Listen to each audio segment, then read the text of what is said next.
మహారాష్ట్రలో ఎన్నికల ప్రచారం తుది దశకు చేరుకుంది. ఈ నెల 20న ఒకే దశలో జరగబోతున్న మహారాష్ట్ర అసెంబ్లీ ఎన్నికల్లో ప్రచార పర్వం రేపు సాయంత్రం ముగియనుంది.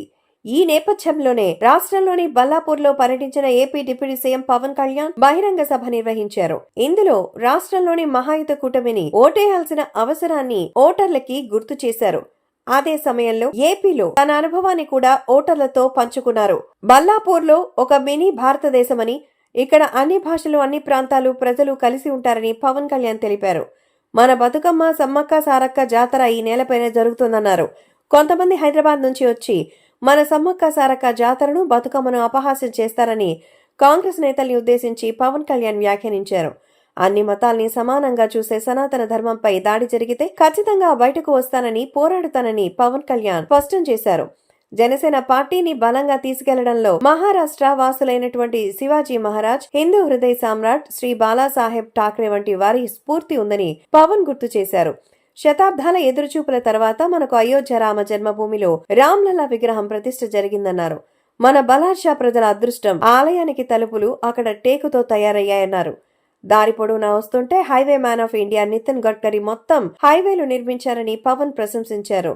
నిర్మించడానికి రోడ్లు ఏమీ లేవని ఎన్డీఏ అభ్యర్థి సుధీర్ ముంగటివర్ చెప్పారని, ఇది ఎన్డీఏ ప్రభుత్వం సాధించిన ప్రగతి అన్నారు. శివసేన, జనసేన రెండూ కూడా సనాతన ధర్మ పరిరక్షణ కోసం పనిచేసేవని, అలాంటి భావనకి స్ఫూర్తి ఇచ్చిన వ్యక్తి బాబాసాహెబ్ ఠాక్రే అన్నారు. ఆయన స్ఫూర్తితో ప్రాంతీయతను విస్మరించని జాతీయవాదం పొందుపరిచానన్నారు. ఆర్ఎస్ఎస్ లేని భారత్ ఊహించుకుంటే ఇంత బలంగా ఉండేదాన్ని ప్రశ్నించారు. ఆర్ఎస్ఎస్ ఉంది కాబట్టే విచ్ఛిన్న శక్తులు దేశాన్ని విడగొట్టలేకపోయాయి అన్నారు.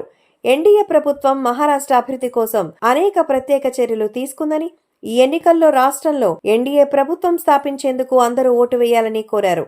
మహారాష్ట్ర అభివృద్ధి చెందాలన్నా, బల్లాపూర్ను అభివృద్ధి చెందాలన్నా, 1,00,000 కోట్ల ఆర్థిక వ్యవస్థగా మహారాష్ట్ర ఎదగాలంటే ఎన్డీఏ కూటమి అభ్యర్థిని గెలిపించాలన్నారు.